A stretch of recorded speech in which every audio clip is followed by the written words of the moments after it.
ஏற்கனவே அவன் எரித்து விட்டான், எரித்ததை மறுபடி எரித்து விட்டான்.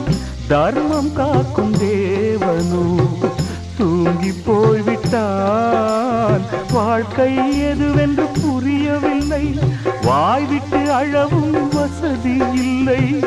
வெந்த புண்ணில் அல்லவோ வேலும் பாய்ந்தது, விதியால் வந்ததா இல்லை சதியால் வந்ததே தொல்லை. விதியால் வந்ததா இல்லை சதியால் வந்ததே தொல்லை. வானத்தை பார்த்தேன், பூமியை பார்த்தேன், மனுஷனை இன்னும் பார்க்கலையே. நான் பிறந்தது அழுதிடத்தானா, ஏ விதியே சரிதானா?